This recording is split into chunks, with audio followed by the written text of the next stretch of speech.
مسافر ہو اور نماز 4 رکعت ہے تو اگلی 2 رکعتوں میں مقتدی سورہ فاتحہ نہیں پڑھے گا کیونکہ امام کی قرأت مقتدی کے لیے کافی ہے.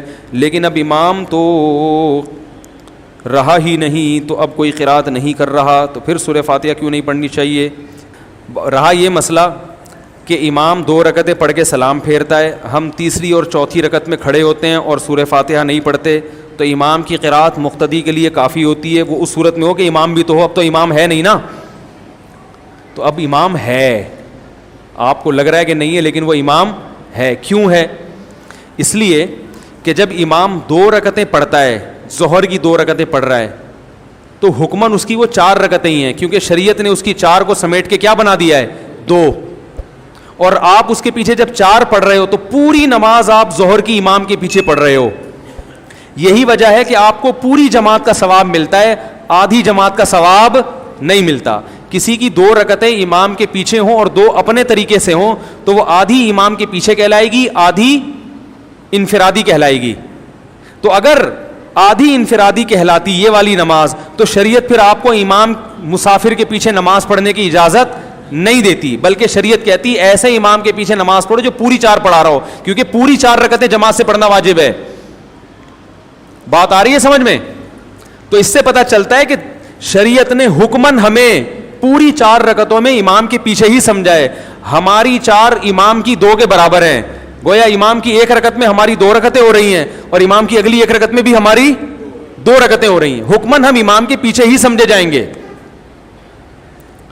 کسی کو یہ دلیل سمجھ میں نہیں آتی تو اس سے یہ سوال پوچھیں کہ امام کے پیچھے جب ہم نماز پڑھتے ہیں 4 رکعتیں اور امام 2 کر کے سلام پھیرتا ہے, تو اگر 2 ہماری اپنی کہلائیں گی, وہ انفرادی کہلائیں گی, تو اس کا مطلب ہم نے آدھی نماز جماعت سے پڑھی اور آدھی جماعت کے بغیر, تو ہمیں پوری جماعت کا ثواب نہیں ملنا چاہیے. جبکہ پوری امت کا اجماع ہے کہ امام چاہے 4 پڑھائے, امام 2 پڑھائے, آپ جب اس کے پیچھے نماز پڑھیں گے تو آپ کو پوری جماعت کا ثواب ملے گا.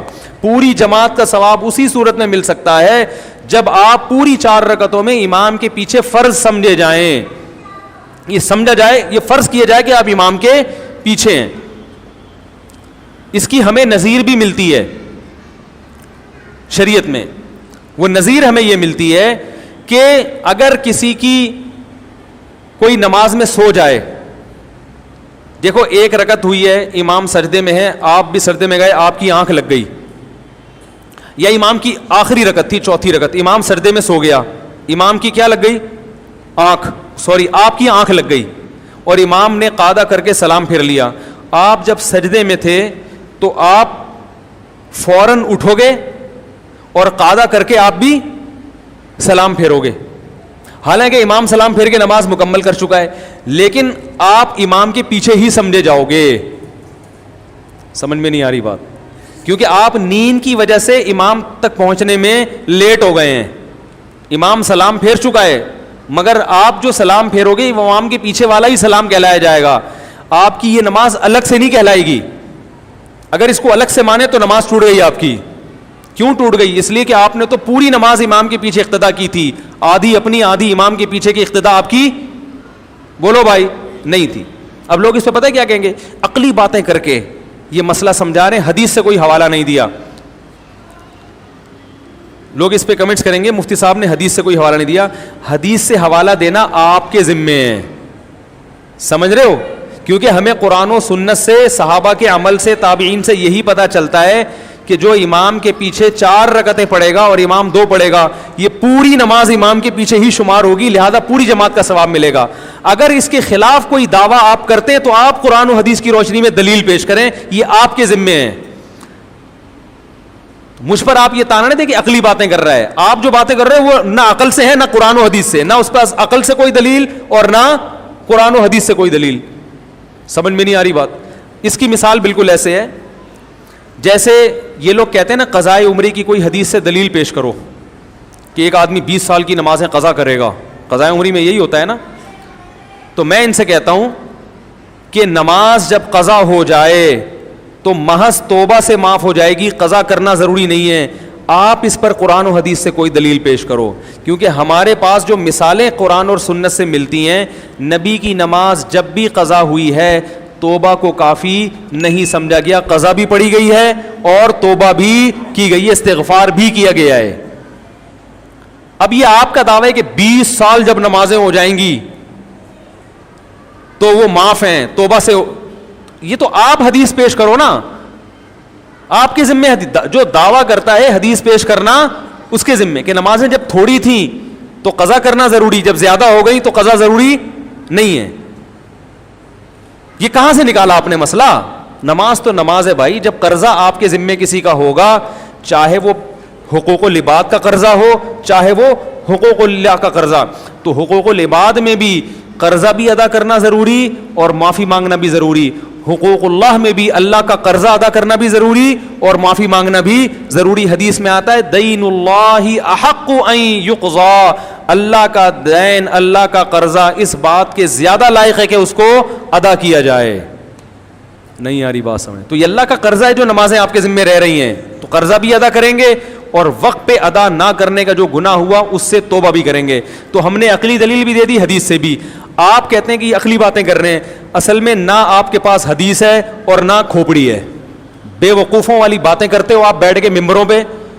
چاروں ائمہ کا مذہب ہے کہ نماز قضا ہو جائے, اس پر پوری امت کا اجماع ہے کہ وہ صرف توبہ سے معاف نہیں ہوتی, جان کر قضا کی ہو یا بھولے سے کی, چاروں کا اجماع ہے. صرف امام احمد ابن حنبل اس کے قائل ہیں کہ نماز جان کر قضا کر دی تو صرف توبہ کافی ہے, لوٹانا ضروری نہیں ہے. لیکن اس کی بیس یہ نہیں ہے جو آپ کی بیس ہے, اس کی بیس یہ ہے کہ وہ کہتے ہیں جو نماز جان کر قضا کر دے وہ کافر ہو گیا. اب جب کافر ہو گیا تو باقی نمازیں جب چھوڑے گا تو حالت کفر میں چھوڑے گا, اور کافر جب اسلام قبول کرتا ہے تو نمازوں کی قضا ضروری نہیں ہوتی کیونکہ اس پر واجب ہی نہیں ہے نا نماز. جبکہ آپ تو مسلمانوں کی بات کر رہے ہیں, آپ اس کو مسلمان مان کر کہہ رہے ہیں کہ وہ نمازیں قضا کرے. یہ کہیں کسی کا بھی مذہب نہیں ہے, کسی کا بھی قول نہیں ہے, اجماع امت کے خلاف ہے. تو پوری امت کے اجماع کے خلاف دعویٰ, اور حدیث بھی پیش نہیں ہے, اور حدیث کا مطالبہ کس سے شروع کر دیا؟ ہم سے. یہ لفاظی ہے جو مارکیٹ میں بہت اسپیڈ سے چل رہی ہے. تو یہ جو شوشے چھوڑے گئے ہیں نا آج کل نمازیں قضا, لوگ کہتے ہیں اس میں حرج ہے 20 سال کے, اور شریعت میں حرج نہیں ہے. حرج جب ہوتا ہے جب 20 سال کی نمازیں ہم کہہ رہے ہوتے ایک دن میں پڑھو, حرج بھی خود بیٹھ کے بنا لیا, ٹھیک ہے نا. 20 سال کی نمازیں 20 سال میں پڑھو بھائی, 40 سال کی نمازیں 40 سال میں پڑھو. ہم کب کہہ رہے ہیں ایک ہی دن میں کمپلیٹ کرو؟ تو 40 سال کی نمازیں 40 سال میں نہیں پڑھ سکتا. تو زکوٰۃ آپ وقت پہ ادا نہ کرو, بعد میں ادا کرنی ہے. روزہ نہ رکھو, عدۃ من ایام اخر, قرآن کہہ رہا ہے بعد میں پورے کرنے پڑیں گے. صرف حائضہ عورت کو اجازت دی گئی ہے شریعت میں کہ وہ نماز جب چھوڑے گی تو وہ قضا نہیں کرے گی, اور اس کی بھی وجہ یہ ہے کہ اس پر قضا سرے سے واجب ہی نہیں ہے, یعنی نماز واجب ہی نہیں ہوئی, لیکن اس میں بھی اللہ نے روزے میں قضا کا حکم دے دیا. حالانکہ حائضہ عورت پہ روزے کی قضا واجب اصولی لحاظ سے نہیں ہونی چاہیے تھی, کیونکہ اس پہ روزہ واجب ہی نہیں تھا. ارے جس عورت کو حیض آتا ہے اس پہ روزہ واجب ہی نہیں ہوتا تو قضا کہاں سے واجب ہو؟ لیکن اللہ نے رکن کی اتنی رعایت کی, اللہ نے کہا روزہ پھر بھی رکھنا پڑے گا بعد میں. نماز میں چھوٹ اس لیے دے دی کہ وہ تعداد اس کی زیادہ ہوتی ہے. سمجھ رہے کہ نہیں سمجھ رہے؟ حالانکہ حائضہ پہ تو نماز واجب ہی نہیں ہوئی تھی, پھر بھی جو ہے نا اس کو نماز میں صرف چھوٹ دی جا رہی ہے کیونکہ واجب ہی نہیں ہوئی تھی. روزے میں پھر بھی چھوٹ نہیں دی جا رہی, اور آپ کہہ رہے ہو روزہ بھی معاف جو جان کر قضا کر دے, نماز بھی معاف, حالانکہ نماز اس پر واجب بھی ہوئی ہے اور روزہ بھی اس پر واجب ہوا ہے. تو میرے بھائی توبہ بھی کرنی پڑے گی اور وہ قضا بھی پیش کرنی پڑے گی اللہ کے. اور رہا مسئلہ حرج کا, یہ آپ کا بنایا ہوا ہے. تو عقلی باتیں خود کرتے ہیں بے وقوفوں والی, اور الزام ہم پہ لگاتے ہیں عقلی دلیل لیتے ہیں ان کے پاس قرآن اور سنت. آپ کے پاس کون سی دلیل ہے؟ آپ کوئی ایک حدیث پیش کر دیں کہ مسافر کے پیچھے نبی نے حکم دیا کہ جب نماز پڑھو تو بقیہ 2 رکعتوں میں بھی مسافر سورہ فاتحہ پڑھے گا. آپ کے پاس ایسی کوئی حدیث نہیں ہے. تو ہمارے پاس اتنا حدیث سے پتہ چلتا ہے کہ جو شخص امام 2 رکعت پڑھا رہا ہو, مقتدی جب اس کے پیچھے 4 پڑھے گا تو وہ چاروں جماعت سے ہی کہلائیں گی, اور جماعت سے کہلانا اس وقت تک ممکن نہیں ہے جب اس کو 4 رکعتوں میں امام کی اقتداء میں فرض نہ کیا جائے. تو یہ فرض کیا جا رہا ہے شریعت کے کہنے پر, اور آپ عقل استعمال کر کے کہہ رہے ہو کہ جب امام گھر چلا گیا تو یہ تو اپنی پڑھ رہا ہے. تو یہ آپ عقل استعمال کر رہے ہو قرآن و سنت کے خلاف. نہیں یاری بات سمجھ میں, ہم آپ کی عقل کو قرآن و سنت کے تابع لے کر آ رہے ہیں. ایک مثال دے کے سمجھاتا ہوں میں. دیکھو حدیث میں آتا ہے, بہشتی زیور میں ایک مسئلہ لکھا ہوا ہے, خوب اچھی طرح سمجھے, بس یہ آخری مسئلہ ہے, باقی مسائل اگلی دفعہ میں. بہشتی زیور میں ایک مسئلہ لکھا ہوا ہے کہ شوہر پاکستان میں بیوی امریکہ میں, ان کا نکاح ہو گیا, 1 سال کے بعد یا 6-7 مہینے کے بعد بچہ پیدا ہو گیا, تو یہ بچہ ثابت النسب ہے, ولد الزنا نہیں کہلائے گا. یہ فقہا لکھتے ہیں, فقہ حنفی میں بھی ہے. آئی بات سمجھ میں؟ حالانکہ میاں بیوی کا ملاپ ہوا ہی نہیں ہے. بھائی یہ امریکہ میں, وہ پاکستان میں فون پہ نکاح ہوا اور 8-9 مہینے وہاں بچہ پیدا ہو گیا. ایک صاحب آئے میرے پہ بحثی زبر پہ اعتراض کرنے لگے کہ یار یہ کیسے ہو گیا, یہ ثابت النسب کیسے, اس کو باپ کا کیسے کہیں گے, یہ تو ناجائز بچہ ہے. تو پھر وہ اعتراض کرنے لگے فقہ حنفی میں پاگلوں والی باتیں لکھی ہوئی ہیں, بحثی زیور غلط ہے, قرآن حدیث کے بالکل خلاف ہے. میں نے کہا میرے بھائی اصل میں امام ابو حنیفہ نے بہت عقل استعمال کی ہے, لیکن وہ عقل جو قرآن و حدیث کے خلاف تھی وہ استعمال نہیں کی, وہ آپ استعمال کر رہے ہو, اس لیے آپ کو بحثی زیور کے مسئلے پر اعتراض ہے. حدیث میں آتا ہے الولد للفراش وللعاہر الحجر, بچہ اس کا ہوگا جس کے بستر پہ پیدا ہوگا. بستر کا مطلب جس کی بیوی کے ہاں پیدا ہو, یہ کنایا ہے. ایک صحابی نے زمانہ جاہلیت میں زنا کیا تھا کسی عورت سے, جب بچہ پیدا ہوا تو شکل زانی سے مل رہی تھی. وہ آ گئے دعویٰ کرنے کے لیے کہ میں نے زمانہ جاہلیت میں اس عورت سے زنا کیا تھا, لہذا یہ بچہ میرا ہے, مجھے دے دو. حالانکہ وہ میرڈ تھی, شادی شدہ تھیں, ان کے شوہر تھے. آپ نے فرمایا الولد للفراش, بچہ اس کا جس کے بستر پہ پیدا. بستر سے مراد یعنی جس کی بیوی کے ہاں پیدا ہوا ہو. بستر تو کنایا ہوتا ہے نا, کہ جس کی بیوی کے پیدا ہوگا اسی کا ہوگا, اور جو زنا کرنے والا وہ محروم رہے گا. بات آ رہی ہے سمجھ میں؟ تو اللہ کے نبی نے حقیقت کو نہیں دیکھا کہ حقیقت میں کس کا ہے. اسلام میں حکم یہ ہے کہ میاں بیوی کی جب شادی ہوئی تو 6 مہینے کے بعد جب بچہ پیدا ہوگا, کیونکہ 6 مہینے کم سے کم مدت ہے حمل کی, تو ہم یہی کہیں گے کہ یہ میاں بیوی کا ملاپ ہوا ہے اور بچہ ان کا ہی ہے.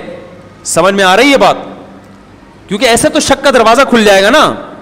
بچے تو کبھی گھنگریالے وال ماں باپ دونوں کے بال سلکی ہوتے ہیں, بچے کے اسپرنگ جیسے وال ہوتے ہیں, ہوتا ہے بعض دفعہ. ایسے تو شک کا دروازہ کھل جائے گا, وہ کہے گا یار یہ تو بالکل کچھ اور لگ رہا ہے. اسلام نے شک کا دروازہ, بھائی جس کی بیوی کے بچہ پیدا ہوگا تو شوہر کے کھاتے میں ڈالا جائے گا. تو میں نے کہا یہ عقل کے خلاف ہے مگر قرآن و سنت کے خلاف نہیں ہے. تو آپ امام حنیفہ کی چونکہ قرآن حدیث کو زیادہ سمجھتے تھے نا, اس لیے انہوں نے کہا کہ حدیث میں یہ نہیں ہے کہ حقیقت میں, ورنہ حقیقت میں تو نبی گواہ طلب کرتے نا ان سے. کیا خیال ہے؟ قیاس ماہر جو قیافہ شناس ہوتے ہیں ان کو بلایا جاتا کہ دیکھو شکل کس سے مل رہی ہے. ایسی کوئی بات نہیں نبی نے کی. نبی نے فرمایا جس کے بستر پہ پیدا ہوا اسی کا ہے, بس دیٹس آل, ختم. تو اس لیے فقہا کہتے ہیں نکاح جب ہو گیا, بچہ پیدا ہوگا تو یہ شوہر کے کھاتے میں آپ کا ہے. اب آپ کہہ سکتے ہیں یہ میاں امریکہ میں ممکن ہے چھپ کے ملاقات کی ہو, اس بچے سے ہم یہ فیصلہ کریں گے کہ ان کی ملاقات ہوئی ہے, یہ کم بخت جھوٹ بول رہے ہیں کہ ہماری ملاقات نہیں ہوئی. آئی بات سمجھ میں؟ نہیں, ڈی این اے ٹیسٹ نہیں. الولد للفراش, بچہ اس کا جس کے بستر پہ پیدا ہوا. ہم یہ کہیں گے جھوٹ بول رہے ہیں چاہے وہ قسمیں اٹھا لیں. آئی بات سمجھ میں؟ ہاں اگر شوہر یہ سمجھتا ہے کہ میری بیوی سے ملاقات ہوئی نہیں ہے, ناممکن ہے, میں کبھی گیا ہی نہیں, تو شوہر کو یہ حق ہے کہ وہ یہ بولے کہ یہ میرا نہیں ہے. بہشتی زیور میں یہ بھی لکھا ہوا ہے جو انہوں نے پڑھا نہیں. شوہر کو یہ رائٹ ہے, کیونکہ وہ جانتا ہے کہ میرا ہے یا نہیں, شوہر کو یہ رائٹ ہے کہ وہ یہ بولے کہ یہ میرا نہیں ہے. لیکن شریعت اس دعوے کو اتنے آرام سے قبول نہیں کرتی. شریعت کہتی ہے تم نے جو یہ کہہ دیا کہ میرا نہیں ہے, اس کا مطلب تم یہ کہہ رہے ہو کہ تمہاری بیوی نے زنا کیا ہے. زنا کیا تو 4 گواہ لے کر آؤ. نہیں آ رہی بات؟ تو اسلام نے یہ شک و شبوک کے دروازے کیا کر دیے ہیں؟ بند. بھائی شادی کے بعد جب بچہ پیدا ہوگا تو ثابت النسب ہی ہوگا. شوہر کو شک ہے نا تو شوہر الزام لگا دے میرا نہیں ہے, میں تو ملا ہی نہیں, میرا ہے ہی نہیں. تو جب آپ کا نہیں ہے اس کا مطلب آپ کیا کہہ رہے ہو, بیوی کیا ہے؟ زانی ہے. زانی ہے تو 4 گواہ لے کر آؤ. اتنا بڑا الزام لگایا آپ نے. 4 گواہ نہیں ہے آپ کے پاس تو پھر آپ لعان کریں گے, عدالت میں جا کے 4 قسمیں اٹھائیں گے کہ اللہ کی قسم میری بیوی نے زنا کیا ہے, یہ بچہ میرا نہیں ہے. 5ویں دفعہ میں آپ کہیں گے کہ مجھ پر اللہ کا کل کی لعنت ہو اگر میں جھوٹ بول رہا ہوں, یہ لعان ہوگا. پھر عورت سے بھی 4 قسمیں اٹھوائی جائیں گی کہ اللہ کی قسم اٹھا کے کہہ رہی ہوں کہ یہ اسی کا بچہ ہے, یہ زنا کی مجھ پہ جھوٹی تہمت لگا رہا ہے. اور اگر میں جھوٹی ہوں تو اللہ کا مجھ پر غضب ہو. یہ 5 جب قسمیں پوری ہو جائیں گی تو نہ شوہر کا سچا ہونا ثابت ہو رہا ہے نہ عورت کا, کیونکہ دونوں نے قسمیں اٹھا لی نا. پھر عدالت کیا کرے گی؟ دونوں کے نکاح کو ختم کر دے گی, اور اس بچے کو نہ تو ولد الزنا کہا جائے گا کیونکہ زنا کا کوئی ثبوت ہمارے پاس نہیں ہے, اور اس کو ماں کی طرف منسوب کر دیا جائے گا کیونکہ شوہر اس کی نفی کر رہا ہے. یہ قرآن سے ہمیں پتہ چلتا ہے. اور اگر عورت مان لے کہ میں نے زنا کیا تھا, وہ قسم نہ اٹھائے, تو پھر بچے کو ولد الزنا قرار دیا جائے گا اور عورت کو رجم کی سزا دی جائے گی. اس پروسیس کے بغیر بچے کی نفی اسلام میں ممکن نہیں ہے. اور میں نے کہا آپ جو بے وقوفانہ باتیں کر رہے ہو بہتی زیور کے بارے میں, جو آپ بتا رہے ہو کہ کیسے ہو گیا, بس ایسے ہی کہ امریکہ میں اور وہ جاپان میں کیسے ہو گیا, میں نے کہا اس کا مطلب آپ کہہ رہے ہو بیوی زانی ہے تو زنا کی تہمت تو لگاؤ, تو پھر تو شریعت میں زنا کی خالی پیلی کی تہمت آپ نہیں لگا سکتے, وہ اس پروسیس سے گزرنا پڑے گا. 4 گواہ لے کر آؤ. وہ کہے میرے پاس گواہ نہیں ہے, تو لعان آپ نہیں کر سکتے. لعان کون کرے گا؟ شوہر. صرف شوہر کو رائٹ ہے لعان کرنے کا, شوہر کے علاوہ کسی اور کو لعان کا حق نہیں ہے. تو آپ چپ کر کے بیٹھ جاؤ. بہشتی زیور میں جو لکھا ہے قرآن حدیث کی روشنی میں لکھا ہوا ہے. آئی بات سمجھ میں؟ ٹھیک ہے. تو میں تبھی کہتا ہوں یہ لوگ جو بہشتی زیور پہ اعتراض کرتے ہیں کہ وہ میرے سامنے بتاؤ, تو میں ان کو بتاؤں گا قرآن اس کے مطابق کیا ہے. اور یہ اپنی عقل استعمال کر رہے ہوتے ہیں قرآن و حدیث کے خلاف. تو بچے کی نفی کا حق صرف شوہر کو ہے, لیکن شوہر اتنے آرام سے نفی نہیں کر سکتا, چاہے بیوی جاپان میں ہو, انڈونیشیا میں, مریخ پہ ہی کیوں نہ ہو. وہ بہت سے لوگ ہوتے ہیں نا, کہتے ہیں یار شادی ہوئی ہے وہ بچی مریخ پر, وہ کیسے ہوئی؟ تو چاند پہ گیا ہوا تھا میں ان دنوں میں, تو بچہ کیسے ہوا؟ ہم کہیں گے ٹھیک ہے, یا تو مانو تمہارا بچہ ہے, انکار کرو گے تو اس پروسیس سے گزرنا پڑے گا. تبھی علماء کہتے ہیں کہ آج اگر کسی شادی شدہ خاتون کے بچہ پیدا ہو گیا تو شوہر نفی کر ہی نہیں سکتا, کیونکہ ہماری عدالتوں میں لعان کا قانون ہے ہی نہیں, اور یہ عدالت ہی کر سکتی ہے لعان, عام آدمی کو لعان کا حق نہیں ہے. آئی بات سمجھ میں؟ لہذا آج تو لعان کا آپشن بھی کیا ہو گیا, کیونکہ عدالت کو رائٹ ہے, عام آدمی نہیں جرگہ لگا کے قسمیں اٹھوا سکتا ہے. یہ حکومت کو حق حاصل ہے. حکومت اپنی ذمہ داری پوری نہیں کر رہی, تو اب شادی شدہ عورت کے جب بھی بچہ پیدا ہوگا تو وہ آپ کو ماننا پڑے گا کہ یہ میرا ہی ہے, آپ اس کی نفی نہیں کر سکتے. سمجھ رہے ہو کہ نہیں سمجھ رہے؟ تو اس لیے پہلے سے ہی پاک دامن عورتیں تلاش کیا کرو شادی کے لیے, تاکہ ان چیزوں کی نوبت آئے ہی نہیں. پاک دامن عورت سے, اس زمانے میں پاک دامن عورت سے نکاح کی اہمیت پہلے سے بھی بڑھ گئی ہے. تو یہ اعتراضات کرتے ہیں, خود الٹی سیدھی عقل استعمال کرتے ہیں اور ہمیں یہ تانے دیتے ہیں. تو یہ قضائے عمری جو انہوں نے اڑا دی نا, یہ اپنی عقل استعمال کر کے اڑائی ہے. اس پر ان کے پاس کوئی قرآن و حدیث سے دلیل نہیں ہے. کہہ رہے ہیں تو اتنا بڑا مجرم جان کر قضا کی ہے, تو جان کر قضا کی تو اور بڑا مجرم ہے, اس کو تو نماز بالکل معاف نہیں ہونی. جب بھولے سے جو قضا ہو جائے اس کو نماز توبہ سے معاف نہیں ہوتی, تو جان کر قضا کرنے والے کے, ایک آدمی غلطی سے آپ کے پیسے کھا گیا بھولے سے, اس کو یاد ہی نہیں تھا آپ کے پیسے دینا, تو جب آپ اس سے پیسے مانگو گے تو اس کی ذمہ داری یہ پیسے لوٹائے اور سوری بھی کرے. اور جو جان کر کھا گیا ہو, جو بھولے سے کھائے ہو نا, اس میں تو پھر بھی آپ کہو کہ چلو اب کھا گئے یار کوئی بات نہیں معاف کر دیا. لیکن جو جان کر کھا کے بیٹھا اس کو تو آپ کہو گے بھائی معافی کے ساتھ ساتھ ڈبل کر کے لوں گا میں, ایسا ہوتا ہے نا. تو جو جان کر نماز قضا کرے گا اس کے تو معافی بھی مانگنی ہے اور نماز کی ادائیگی بھی زیادہ ضروری ہے. تو جو اس کے خلاف بات کرتے ہیں وہ بلا وجہ کی عقل استعمال کر رہے ہیں, غلط عقل اور قرآن و سنت کے خلاف عقل, اجماع امت کے خلاف عقل استعمال کر رہے ہیں. یہ سوال بھی میں نے انجینئر سے کیا ہے, مگر اس کے چمچے کو اجازت نہیں ہے یہ سوال پوچھنے کی. میں نے بھی بیان ریکارڈ کروایا, اس میں نے بیان کا لیبل یہ ہے کہ انجینئر نے جو چمچہ بٹھائے ہوئے ہیں سوالات کے لیے, کون کون سے سوال پوچھنے کی اس چمچے کو اجازت نہیں ہے. وہ سوال میں نے 4-5 ابھی بتائے ہیں, دیکھتے ہیں کہ ان کا چمچہ وہ سوال پوچھتا ہے کہ نہیں پوچھتا. اگر پوچھے گا تو گھما کے پوچھے گا, اور اگر سوال بالفرض پوچھ لیا تو سوال خربوزے کے بارے میں ہوگا, جواب میں تربوز پیش کیا جائے گا. دیکھنا آپ, سوال خربوزے کے بارے میں, جواب میں کیا ہوگا؟ تربوز. کو کسی کا محتاج نہیں بناتے تھے کبھی بھی, لیکن ہم نے دیکھا کہ ہمارے حضرت کی کوئی ذرا سی خدمت کر لینا, حضرت کو پتا چلتا تھا نا یہ دل سے خدمت نہیں کرنا چاہتا, حضرت کبھی بھی خدمت نہیں لیتے تھے اس سے. حضرت فرماتے تھے میرے محسنین صرف میرے ماں باپ ہیں اور میرے استاذ, اس کے علاوہ میں کسی کا احسان نہیں لیتا. ایسا سر اٹھا کے جیے ہمیشہ. لیکن ہم دیکھتے تھے اگر حضرت کی کوئی ذرا سی خدمت کر دے, بہت معمولی سی, اتنی دعائیں دیتے تھے, اتنی دعائیں, ہمیں شرمندگی ہوتی تھی, ہم نے کون سا تیر مار لیا بھائی, یعنی کیا کر لیا ہم نے, اتنی دعائیں, اتنا خوش. یہ عزت دار لوگوں کی علامت ہوتی ہے کہ وہ کسی کے محتاج نہیں ہوتے, لیکن کوئی ان پر تھوڑا سا احسان کرے تو رپلائی میں وہ تھوڑا نہیں, وہ بہت زیادہ. کیونکہ احسان کے بدلے میں اگر آپ احسان نہیں کرتے تو اس کو استغنا نہیں کہتے, اس کو تکبر کہتے ہیں. استغنا الگ چیز ہے. دیکھو کچھ لوگ کیا ہوتے ہیں, کسی نے آپ کی خدمت کر دی ہے تو کون سا تیر مار دیا اس نے, ہمیں کسی کی خدمت کی ضرورت نہیں ہے. دیکھنے میں تو لگے گا آپ بہت اونچے ہیں, لیکن یہ اونچے نہیں, آپ کا کھوپڑی کیا ہو گئی ہے, آؤٹ. آپ میں تکبر ہے. بھائی کوئی خدمت ٹھیک ہے, آپ اس کی خدمت کے محتاج نہیں ہیں, لیکن اگر اس نے خدمت کر دی ہے نا تو آپ اس کو رپلائی ایسے دو کہ جیسے آپ کو بہت ہی اچھا لگا ہے, آپ کو ضرورت تھی.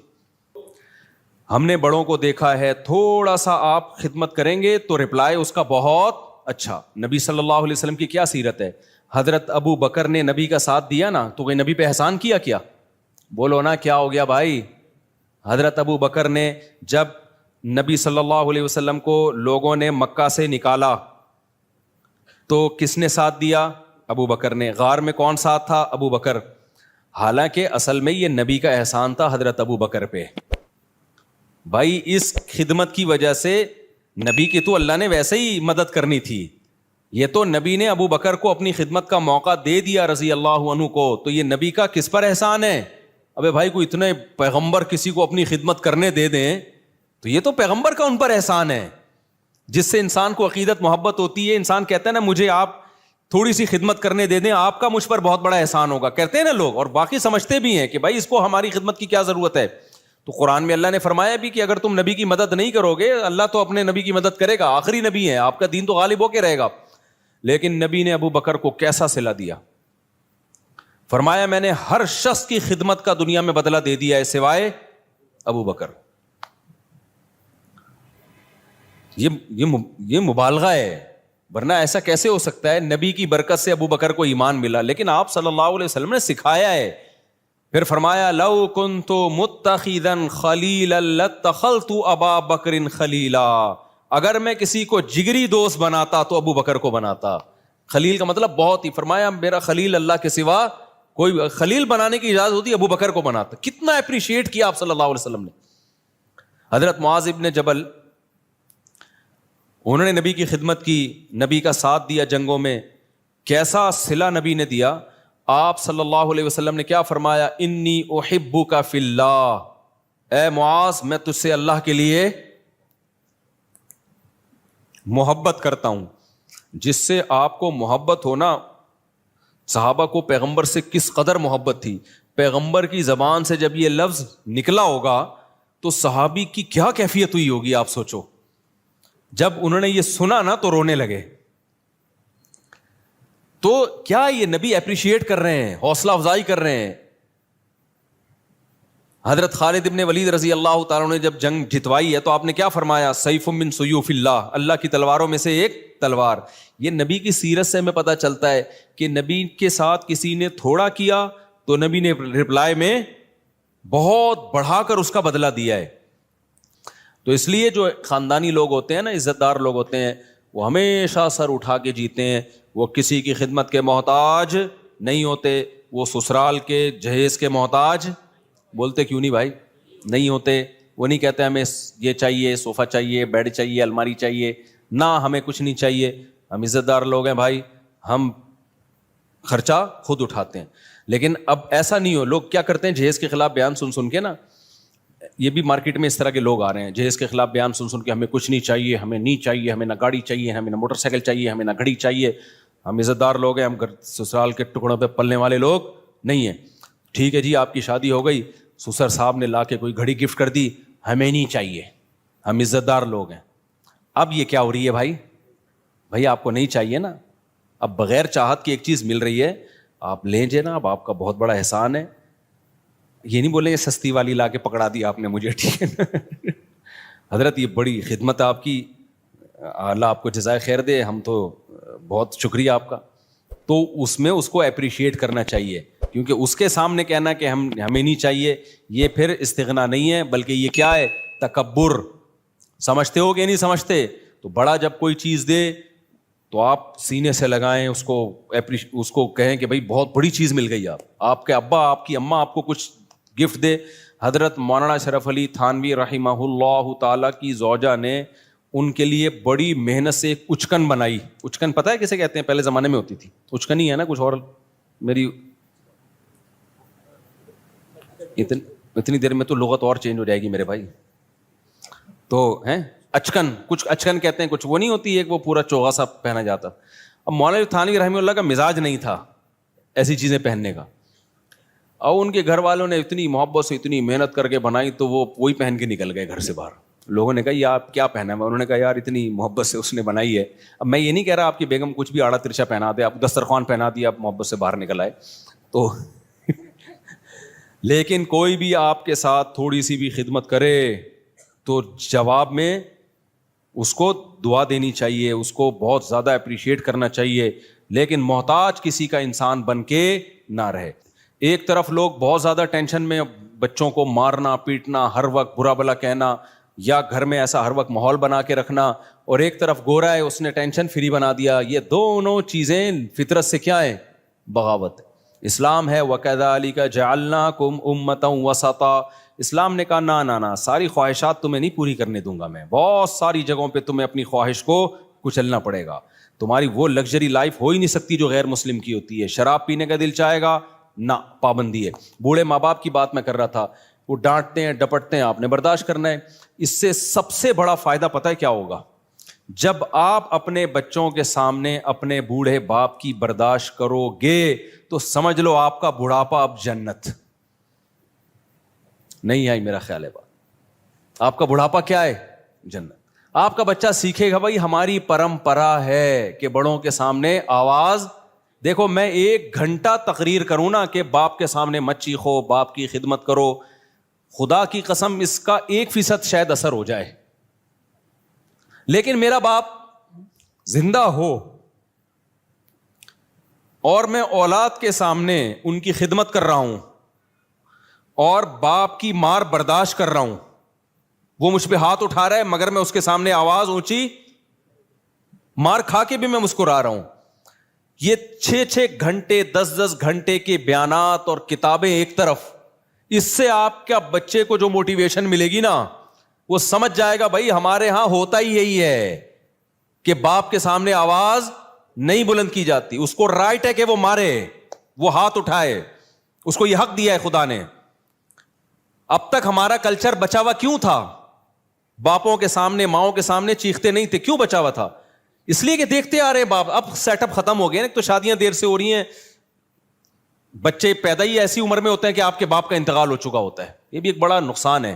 پہلے لوگ بچے دیکھتے تھے ہمارے ابا اپنے ابا کی ایسی خدمت کر رہے ہیں. ہم نے ایسے خاندان دیکھے ہیں کہ دادا بیٹھا ہوا ہے نا، مجال ہے کوئی منہ سے آواز بھی نکال لے، وہ پتہ چلتا تھا واقعی دادا ہے. اب دادا ایک لقب رہ گیا، محلے کا دادا آ رہا ہے. جو سچی مچی کا دادا ہے گھر میں، اس کی کوئی 2 ٹکے کی ویلیو نہیں ہے. وہ بیچارہ کھانسنے کے لیے ہے بس، اس کی کھانسی سے بھی تکلیف ہوتی ہے، جراثیم پھیلا رہا ہے گھر میں بیٹھ کے وہ. تو اسی طرح میرے بھائی جو عورت شوہر کے سامنے آواز پس رکھتی ہے، اس کی بیٹیاں بھی کیا کرتی ہیں؟ تبھی کہیں رشتہ لینے کے لیے جایا کرو نا تو یہ دیکھا کرو میری ساس کا میرے سسر کے ساتھ ایٹیٹیوڈ کیسا ہے. یہ بہت امپورٹنٹ بات ہے. اگر وہ ساس اپنے شوہر کی غیبتیں کر رہی ہے اور وہ اب میرے میاں ایسا ہے تو بے وقوف ہے، مجھ سے پوچھو کہاں شادی کرنی ہے کہاں نہیں کرنی، ان کو کیا پتا بیچاروں کو. اور وہ چیخنا چلانا چل رہا ہے تو سمجھ لو کہ 90% چانس ہے کہ آپ کی بیگم بھی آپ کو طبیعت سے ایک لگایا آپ نے تو آگے سے کیا کتنے لگائے گی؟ وہ 4 لگیں گے رکھ کے. یہ ہوتا ہے مارکیٹ میں، چلتا ہے.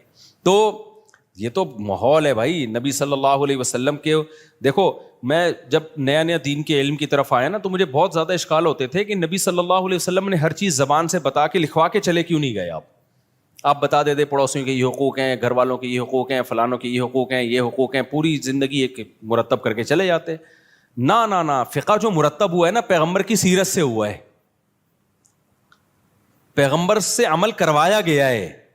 کیونکہ نبی کا کام صرف مسئلہ بتانا نہیں ہے، مسئلے پہ شریعت پہ لوگوں کو چلانا ہے. چلانے کے لیے ضروری ہے کہ صحابہ آپ کو خود چلتا ہوا دیکھیں اس پہ. تبھی تو اللہ نے فرشتے کو نبی بنا کے نہیں بھیجا. فرشتہ اگر نبی بن کے آتا نا تو پتہ کیا کہتا؟ جب رمضان کا چاند نظر آئے تو روزہ رکھ لینا، اور جب عید کا چاند نظر آئے تو روزے چھوڑ دینا.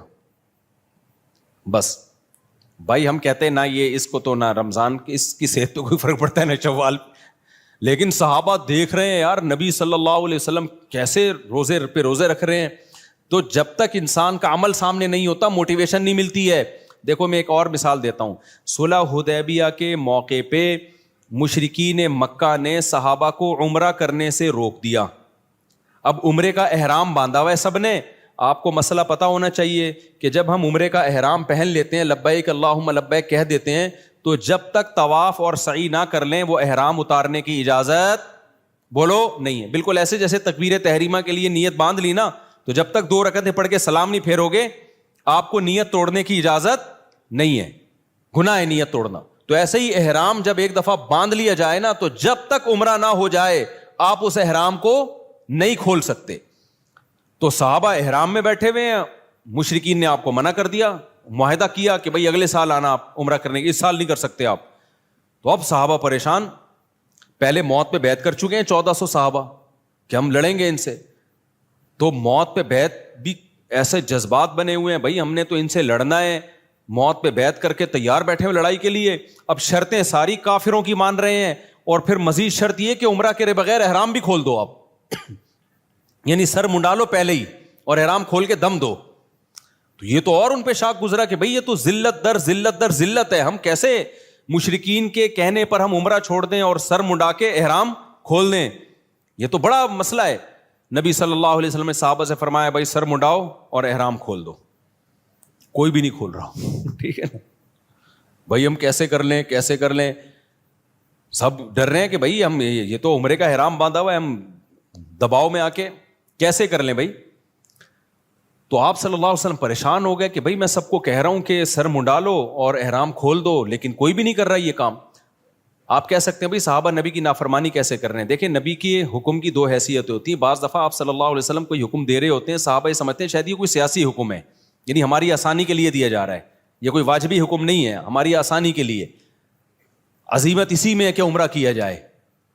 ہوتا ہے نا بعض دفعہ آپ کسی کو اجازت دیتے ہیں, چل بھائی چھٹی کر لے, تو آج تو چھٹی کر لے. وہ ٹیچر چاہتا ہے کہ سبق ہو لیکن کہتا ہے کر لے چھٹی, تو طالب علم کہتا ہے نہیں سر ہم پڑھیں گے. ایسے ویسے مارکیٹ میں ہے نہیں, لیکن ایک مثال دے رہا ہوں میں. تو اور اتنے اچھے ٹیچر بھی نہیں ہے کہ آپ کا چھٹی کرنے اور کیا نہیں پڑھو, وہ بھی کہتا ہے جا. کراچی میں تو ایک بوند برسنے سے پہلے ہی 1 مہینے کی اسکول کی چھٹیاں ہو جاتی ہیں, ابھی 2-4 بوندیں اور پڑ گئی تو 6 مہینے کی چھٹی. خیر, تو نبی صلی اللہ علیہ وسلم کو پھر حضرت صفیہ نے مشورہ دیا, آپ کی زوجہ نے فرمایا یا رسول اللہ آپ ان لوگوں کو آرڈر نہ کریں, آپ سر منڈا لیں احرام کھول لیں بس.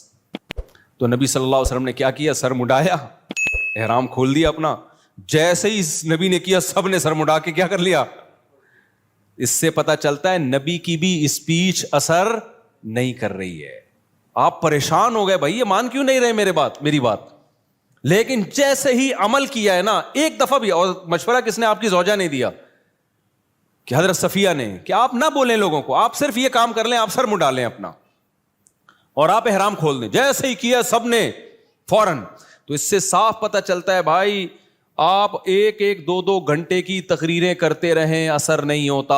آپ اپنے گھر کا ماحول بنانا چاہتے ہو نا, خود کیا بن جاؤ, انسان کے بچے بن جاؤ, صحیح ہے نا, ماحول آہستہ آہستہ سیٹنگ پہ آنا شروع ہو جائے گا. اپنے بڑوں کی خدمت کر کے دکھاؤ, اپنے بڑوں کو رسپیکٹ دو, اپنے بڑوں کا احترام کرو.